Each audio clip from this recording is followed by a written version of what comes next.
King Abdullah II of Jordan is urging the United Nations to continue humanitarian funding for Palestinians and is asking for help for Jordan with refugees. The king making his appeal at the UN General Assembly Tuesday. It comes after President Trump cut off $350 million in aid for the UN agency that distributes the funding. I talked with King Abdullah about his relationship with President Trump and the continued unrest in the Middle East.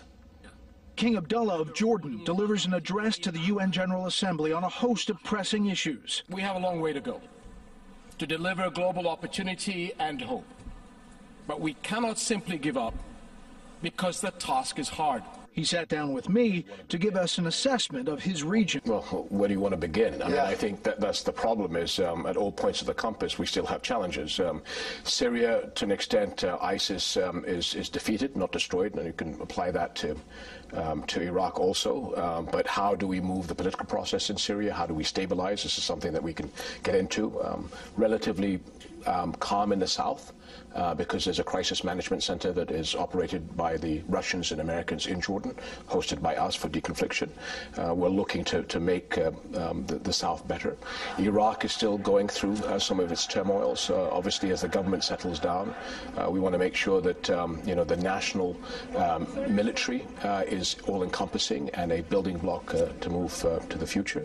We have the Israeli-Palestinian issue to our west. Yemen to our south. So, we have to be light on our feet, and there's a lot of balls being juggled in the air. Yeah, it's a busy neighborhood. On the ISIS front, the large perception was that they've been destroyed largely, but there seems to be either a comeback or an ideological kind of upbringing for young people? I mean, let's keep in mind, we're calling these people ISIS or Daesh. Right. They're no different than Al-Qaeda, Al-Shabaab, Boko Haram, or any other group out there. So this is a global problem.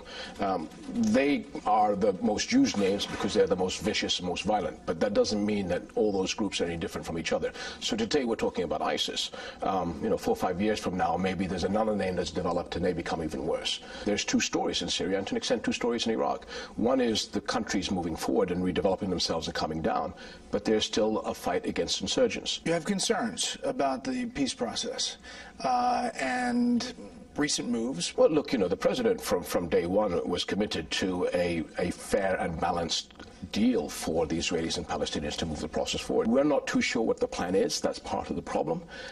So it's more difficult for us to be able to step in and help.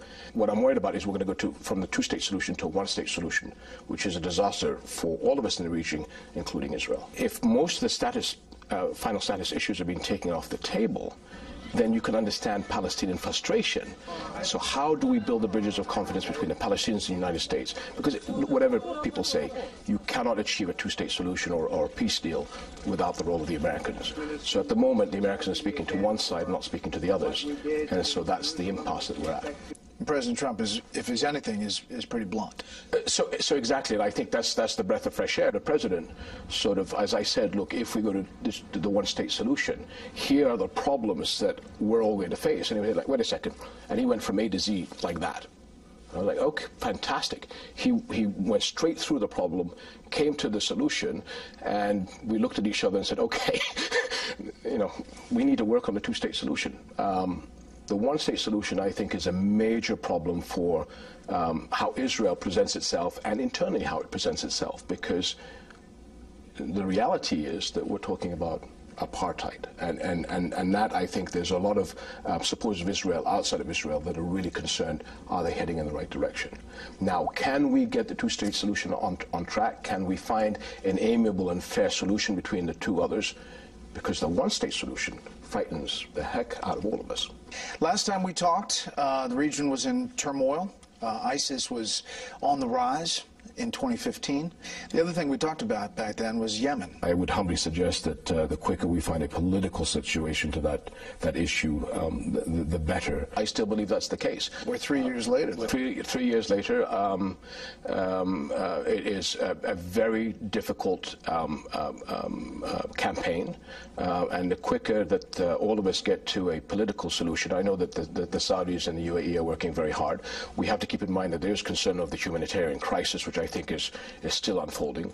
The UAE have been really leaning forward in trying to bring as much relief supplies as possible to the Yemenis. But unless we can get the parties together and find a political solution, this is going to continue to be a black hole for all of us, I think. Iran is obviously active in Yemen. They're funneling money and weapons. Many other places in the region. Through your eyes, how does Iran look? You can see in an Iranian signature what I see the Iranian crescent, whether it's in Iraq, whether it's in Syria, whether it's in Lebanon. You mentioned the Yemen, we're seeing them in the Horn of Africa. Is there a way to get Syria to a political solution? So we're working on things. I mean, sometimes the policy changes by certain people in American institutions that sort of throw us off a bit. Having said that, we, the Americans and the Russians, as I said, we have the joint command center in Jordan that helps in deconfliction. We do have a strategy. We had agreements with the Russians and the regime on dealing with the Iranians. That's had a slight hiccup in the past couple of weeks, but I'm expecting hopefully that to come back into the right fold. And as I said, we are all working and understanding that the Iranians are not helping anybody. But again, from the Iranian point of view, they want to be as close to the Mediterranean as possible. So they're going to do all efforts to continue to be in those areas and to be a mischief maker. In your country, 20% of the population now refugees? 21% only Syrian refugees. That's not to count almost a million illegal Egyptian workers that are in our country that we took a decision many years ago not to send back to Egypt because it would destabilize their economy. So that's the right thing, although the difficult thing.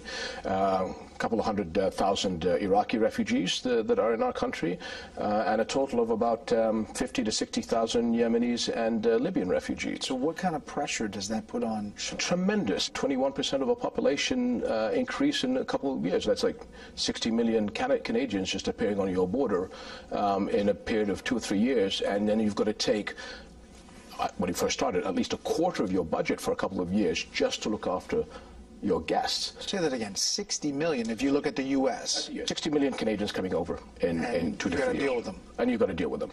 And the international community is helping, and the biggest supporters are the United States and Europe. But as of this year, 2018, we're only getting 16% of the support from the international community. That means that we have to borrow the rest from the international community just to fund the Syrian refugees. Now, we do have to reform, we do have to become self-sufficient, but donor fatigue is a major problem, and it's an international responsibility. I mean, if you look at how many refugees Europe has taken and see the role that Jordan has done, we're actually taking the load off a lot of other countries, but help us because we're doing the right thing. Mm-hmm. So some people in the U.S. would say, you got a bunch of rich countries there, Saudi Arabia, UAE, a lot of oil-rich countries. Are they chipping in? We hope that they can do more. The UAE has built refugee camps in Jordan and supported the refugees, but we are in discussion with them to see whether they can help us a bit more because of these challenges. What do you tell your kids about the future? We're in a very chaotic world today where there are enemies of us all, and specifically these extremist groups we call the Khawarij, the outlaws of Islam. This is an issue that's going to be with us for the next 10, 15 years, so whether we like it or not, this is an international fight. I've called it a third world war by other means, which is going to be with us for, unfortunately, another decade or two. I hope the military aspect is going to be short, but then it's the ideological aspect that we're going to have to fight over the next 10, 15 years. Your Majesty, we appreciate your time. Also. Thank you very much.